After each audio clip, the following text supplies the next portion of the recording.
Going to kick our session off right now. I am Michael DeVellis. This is the Powder Group Conversations with David DeLeon on a career in makeup. Our sessions, as always, are sponsored by Omnia, Beekman 1802, Senna Cosmetics, Muse Beauty Pro, Cinema Secrets, and Skin Genevia. Without those sponsors, we cannot be here. I'm so grateful to them, and I know our community is as well. If you are not catching this live and you're catching it in the rewatch on YouTube or on our podcast, welcome. Hope you enjoy our time together. These conversations are intended to help inspire and motivate and move us forward as a community, and got a little behind the scenes information from these amazing artists. So we are going to kick off with my friend David DeLeon, live from Los Angeles, 9 o'clock a.m. Good morning. How are you? I'm great. How are you, Michael? I'm doing really well. You have been so active on social and posting and sharing and inspiring during the pandemic. I just want to say from our communities, thank you, because it takes all of us doing this to stay really focused and stay really, making us move forward. How have you been managing through this all? I've been really well. I know a lot of people are struggling, but I sort of realized I did there was a survey, and it turns out I'm an introverted extrovert. So you like being alone. When I need to wind up and be in front of people, I'm fine, but I'm also very to just be alone and, be with my dog and my cat and just relax. So it's been fun. I've been great, and everybody's healthy, and so it's all good. That's the important thing. Important thing. And thank you also, we've seen you on your social being really super conscious about safety and wearing your mask when you're out doing your job, and that's important. And thank you for supporting that. Having an artist of your stature showing themselves being super safe and making sure they're using safety protocol is a cue and an important thing for our community to see. So thank you for that as well. David, these are fun conversations. I love to kind of just dig in a little bit on people's background and history. And, our community at the Powder Group is really wide ranging. We've got 706 and 798 members on, we've got students, we've got Pro Beauty Association, Salon Pros, and we've got, of course, our TPG Pro members who run the gamut from bridal makeup artists to film and TV artists, to people in retail, to people in editorial and commercial work. And what I love is bringing in a mix of different artists so that we can kind of get a feeling for sort of how you got where you are, what's been challenging, what's been exciting about your career. These sessions are 30 minutes. They could be hours long, right? But this is really intended to give people a snapshot and an understanding of who someone is and how they can maybe aspire to get to that level. Before we get to that first question, that favorite question of mine, I just want to say congratulations on your nomination. You are nominated for your work on Grace and Frankie. This weekend on the 3rd, you will be one of the nominees for the Makeup Artists and Hairstylists Guild Awards. That's the 8th annual. Absolutely amazing. So really excited for you. And I'm sitting back. I'm gonna dress up, because I don't get to dress up very often. I'm going to sit in front of my laptop. I'm going to watch with a suit jacket on. It's going to be very cute. And a martini, I promise. And shorts. Obviously, yes. As long as no one, what do you think I'm wearing now? I do. Excellent. See, it's all about, I don't know what we're going to do when we have to be in front of humans again, like publicly. Like, I don't know. Like, I have to buy pants now. That's it. Let's get to you and your career. So I have a question I'd love to ask. When you were young, when you were little David, what did you want to be when you grew up? A movie star. Really? Yeah. I saw movies and thought, wow, that must be really fun. I think I'll do that. So, yeah. And you didn't go that route. So that's good. You swapped out to the other side. How did that desire to be a movie star and that idea that here's what I want to be and who I want to be, how did that turn into David DeLeon, makeup artist? Well, I realized pretty quickly that the movie star thing wasn't going to happen.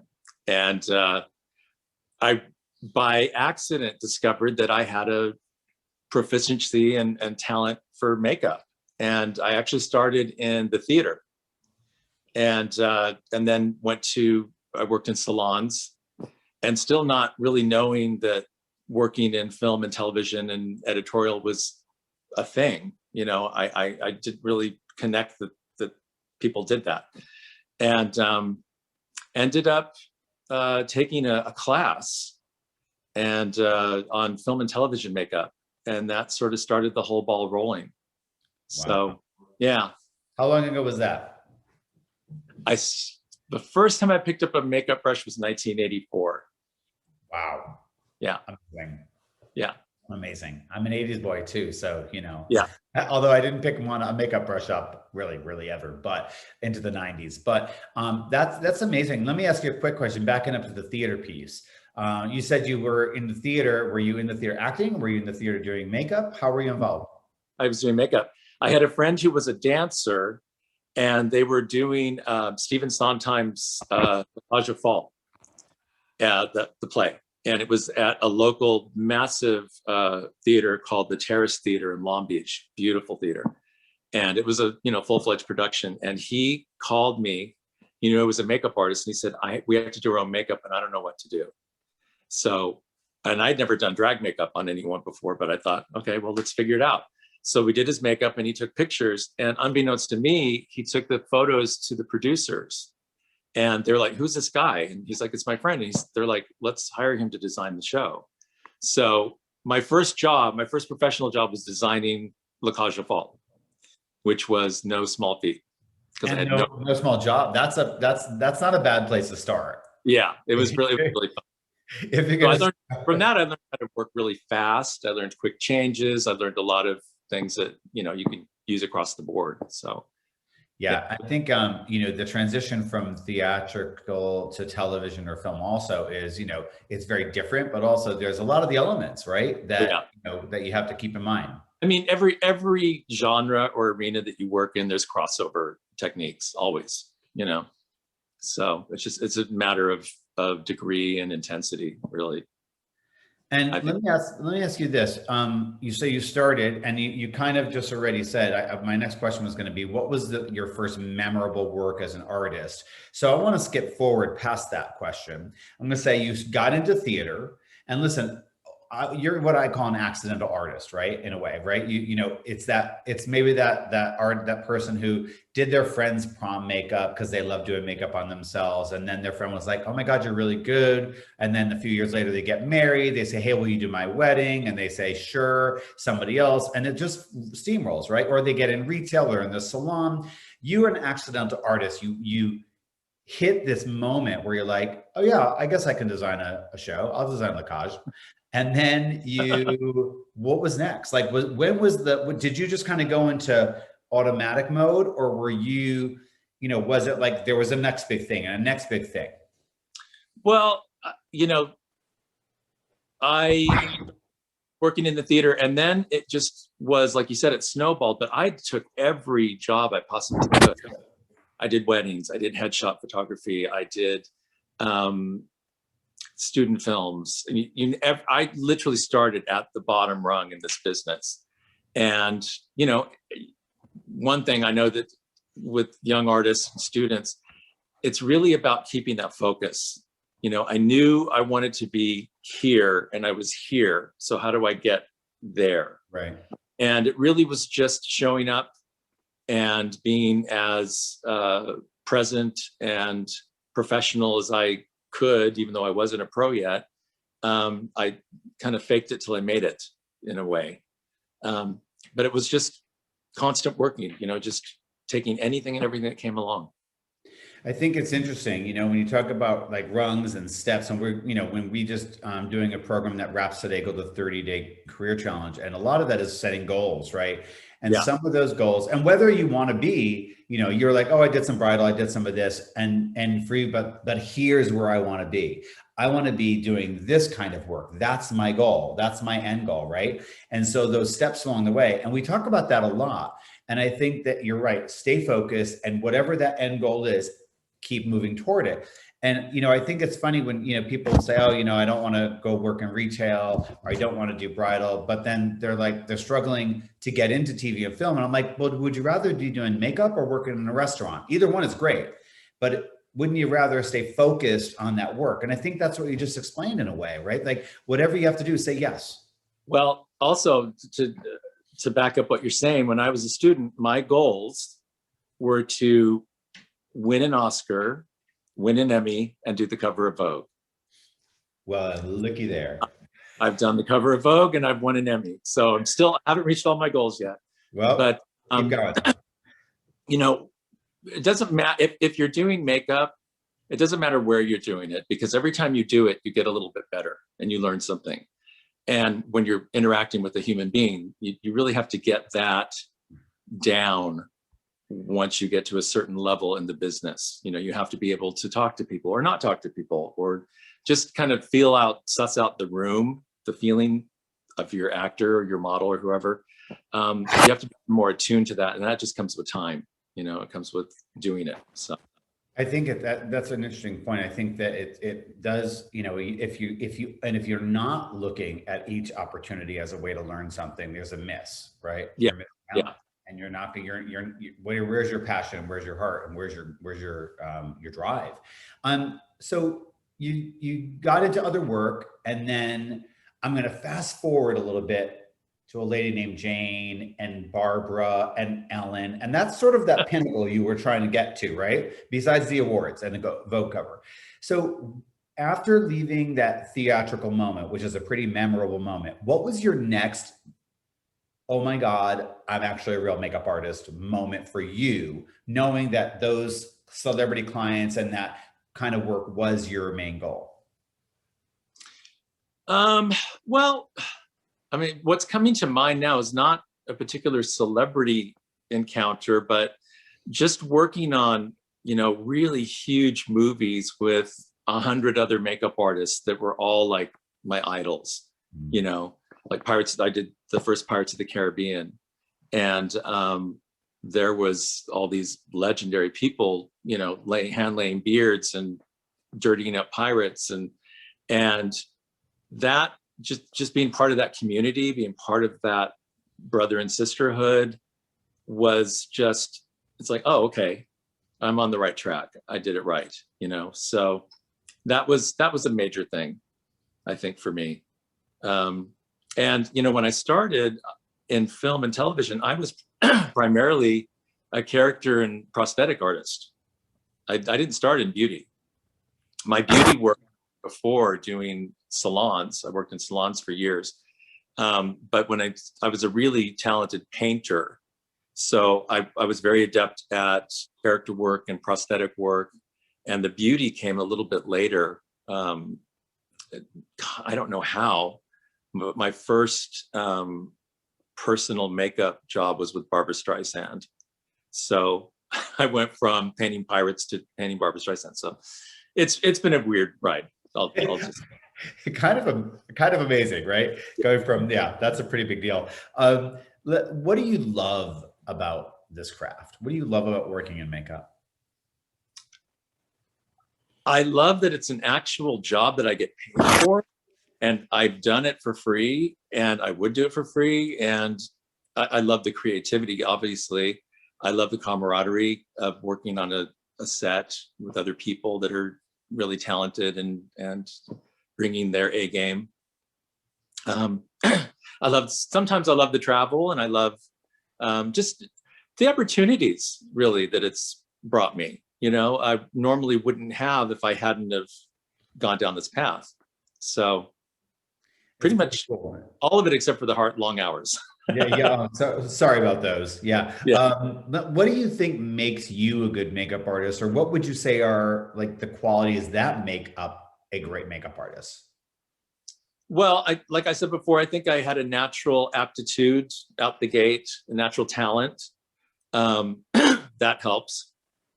And I think you have to learn to be a good listener. You know, you have to really, like I said, you have to suss out the room. You have to suss out the situations. And because we're there to be a service to either the person or the production or the magazine or the editors. And it's really about putting your best self and your best work forward. And you've got to make sure that you're able to do that. So I think aptitude, I think talent, I think attitude is everything. Because when you get to a certain level, everybody can hit a certain level of artistry. You know, when everybody's working on a big movie or you're working with big stars or whatever, your contemporaries all have that same level of talent. So what separates you usually is your attitude. And that's really important. It's a common idea that a lot of the amazing artists that I have the great fortune of speaking with in these sessions or in the Powder Group programs share. It's I can remember V or Aaron saying, both saying, I'd rather you were nice and a good person and good to be around than that you were did the best bald cap in the industry, because I can teach you how to do a great bald cap, right? Exactly. I can't teach you how to be a good person. And that's an important thing. And I'm proud that the Powder Group community, we're all really good people, right, folks? We're all good hearts and good, kind humans. But that's not always the case in the industry. And so you're right, that does separate you out. You can be a great artist, but then that one piece does make the difference. I mentioned earlier that I was very impressed with your social media over the pandemic. You really continued, even if it's like older things that were from a while back, you kept continuing to share, continuing to inspire. And then as you started, working again and doing more things now, being very conscious of showing images of you with a mask on and being socially conscious, conscious of your safety protocol. How has the world of social media affected you and your career? Because a lot of our artists, a lot of the artists that are working every day and they're working on TV and film, or they're working in bridal, they don't have the time to be so focused on it. But you do find the time. How has it affected you? What is your take on social media right now? Well, when I started working as a makeup artist, it was a very closed thing. So maybe you had a portfolio, right? And you would send it to a client or send it to someone and they'd look at your portfolio. And those are the only people that really were seeing your body of work. Sure. Now with social media, friends I haven't seen in 30 years, my mother, my best friends, students can all see my work. Everybody has an inside angle into being part of my journey, which I love that. I love that people can say, oh, wow, he did this or he's doing that or whatever. I've always been very conscious of recording my work. So even when back in the day I had Polaroids or I had photographs, I think it's very important to always document your work so you can either show it or you can see where you need to go. Especially for young makeup artists and students, I would photograph every makeup I do, and now with social media, everybody can see how you're doing. So. Yeah, it's one of the many things that have changed about our industry. In the tough times, 1984, right? A while back. What else have you seen as some of the biggest shifts or changes in our industry in the time that you've been working? Well, just Hollywood, used to be most productions were centered in Hollywood and they were centered in New York. It was the two coasts. And then producers found that they could save money by going to different places. So the actual heart and core of Hollywood has shifted to global. So you really have to view your career as a multi-pronged sort of pie. You do film, you do television, maybe you do some editorial, maybe you do bridal, it's not just, it's not as easy for an artist to just stay in one area anymore. You have to be much more open and multifaceted, I think, because it's not just generalized anymore. Yeah, and that, I think that goes for geography as well as the skill set and what you're comfortable, what you want to do, right? You again, even just taking one client, I think about Francesca Tillot and Beyonce. I think about you and Jane Fonda. When you've got a client and they want to bring you onto different pieces with them, you have to understand those areas and you have to understand what the skill set is and what it's like to be on set in that part of the industry. Do you have a preference of the things you've done? You've shot editorial for magazine covers, you've done live appearances with your clients, you've done things that are broadcast like television or film. If you had to wake up tomorrow and there's only one kind of David DeLeon makeup artist that goes out there and does work, what area would it be? I guess it would be film/film television, just because that's what I've spent the bulk of my career in, what I know inside and out. But I get bored very easily. And the fact that I get to do all these different things really keeps me fresh and sane. Because, I may be doing a TV show one day, I may be doing, like you said, an editorial the next day, or a red carpet. It's all, it all stays very fresh and exciting if you're not just doing one thing all the time. Yeah. I think, for me. I'm the same way. Although I feel like for the last 12 months, I've literally been sitting in front of my computer doing this. Yeah. And I'm grateful to have the opportunity to do it, and grateful that, our community is feeling that support, and our brand partners want to support us this way. But I cannot wait to get out and do some more stuff. I'm really excited.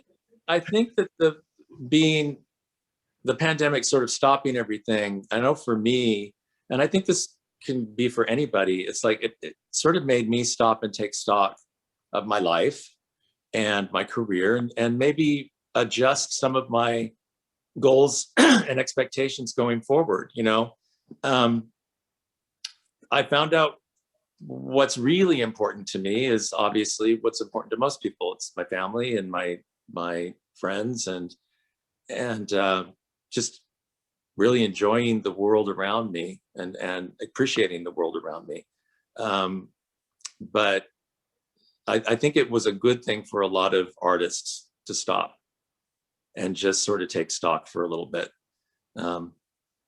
But yeah, I had said in a thing I wrote for On Makeup magazine, the welcome letter last issue, and the 2020 issue we did, I said, after this all, we're going to look back and realize the things that didn't matter to us as much as we thought they would.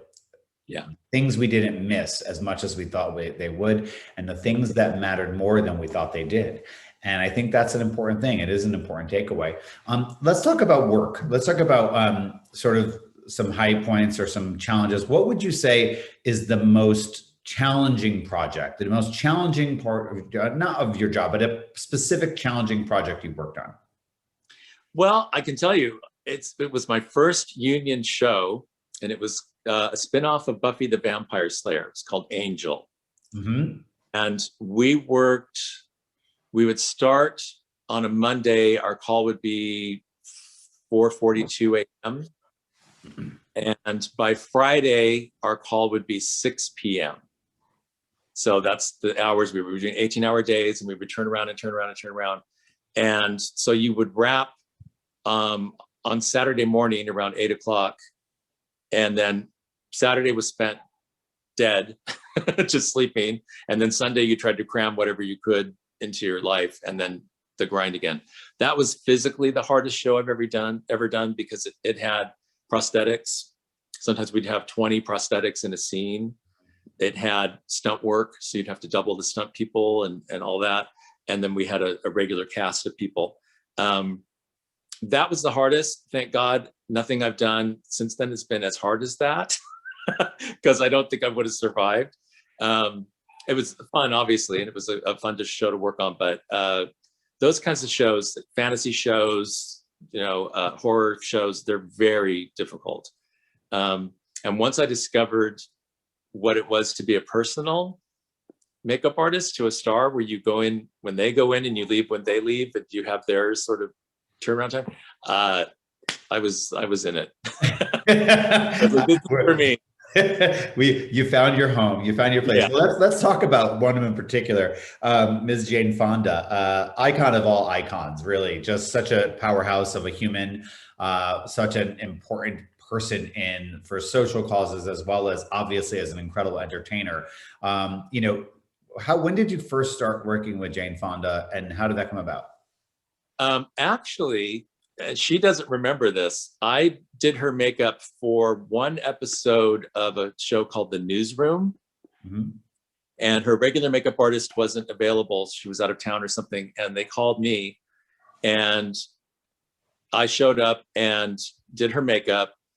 And I was a lunatic. I was like so nervous and all over the place, but I, got it done. And then cut to, I think a year later, I got a call for Grace and Frankie for the second season, and they were looking for a makeup artist for Jane. And I met her and I said, we've worked together before, and I told her about the thing. She said, I don't remember it. I said, good, because if you didn't like it. So, but working full time was the second season of Grace and Frankie. And that show is pretty spectacular. I think we all, number one, love to see those two, actors together. They're just phenomenal. And, it seems to me as a viewer, it would be probably a pretty fun show to work on. And I know it's all work, but is it an entertaining show to be a part of? And what's the most fun episode that you've done? It's very fun. It's different than anything I've ever worked on. The main reason is it's a show that's created by and run by women and starring women. So it has a very safe energy. All of us feel very safe, very taken care of, very heard on that show. And the caliber of actors is so astounding. I've never seen anything like it. They're just to sit on the set and watch them run their lines, or watch them interact. They're just from Jane to Martin to the younger actors. Everyone is so engaged and committed, and just the best. It's just the best show to work on. The most challenging, there was an episode we did where Jane it was a fantasy sequence, and she had to appear like she'd had extreme plastic surgery and not great plastic surgery. So they were like, the producer's like, can you do this? And I'm like, yeah, let's give it a try. Let's see what we can do. So we didn't use any prosthetics. We used some special lace that we glued all around her face and pulled it mercilessly tight. And I drew her lips, overdrew them and everything. And then her eyeliner was the funnest because it did a complete uptick on the ends, just to make her look distorted and strange. And that was a really fun, it turned out really well. And it was a really fun episode to work on. And just the fact that this beautiful icon let me, mess up her face and was totally, game for it and into it. It was fun. We had a great time. I'll say you again, as a viewer, it was a phenomenal episode. If you guys have not seen that episode, just to see the imagery, Google Grace and Frankie plastic surgery episode. Absolutely amazing work, David. Thank you. Now, you've also worked with Jane Fonda for multiple other things, for live performance, for live events, rather, for obviously magazine covers and editorial. I am so enamored with how incredible she looks in every image that we see of her. Every cover is phenomenal. She is modern and she is interesting, and it always feels somehow like you and hair have just created a fresh energy every time.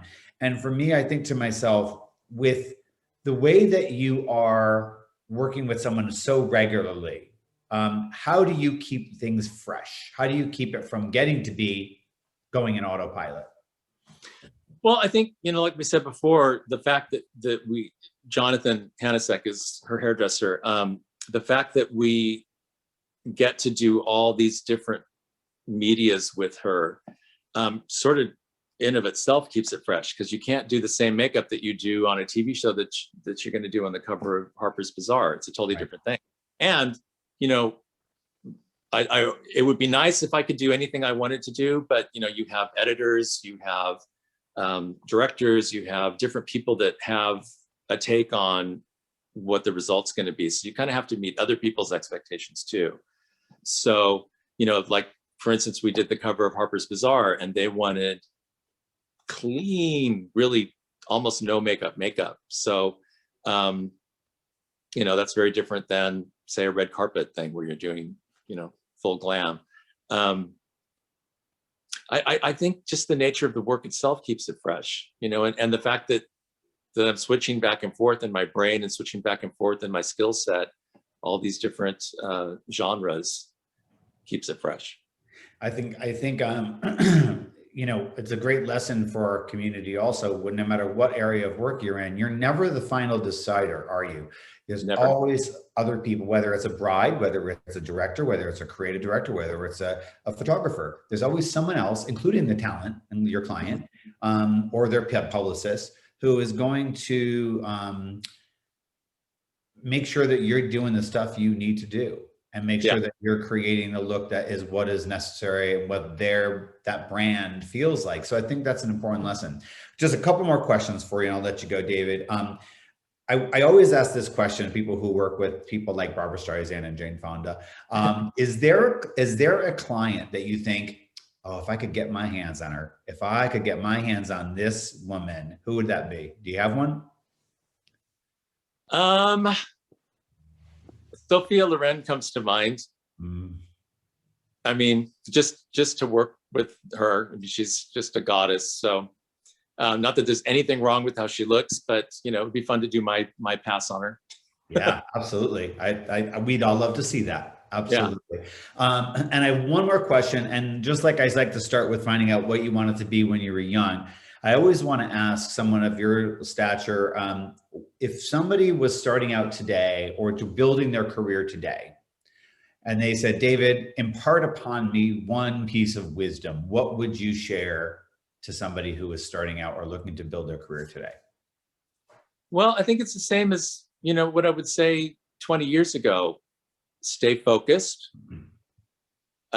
be nice to everyone, because you don't want to make enemies. You want to make as many friends as you can, because those are the people that are going to hire you or get you work someday.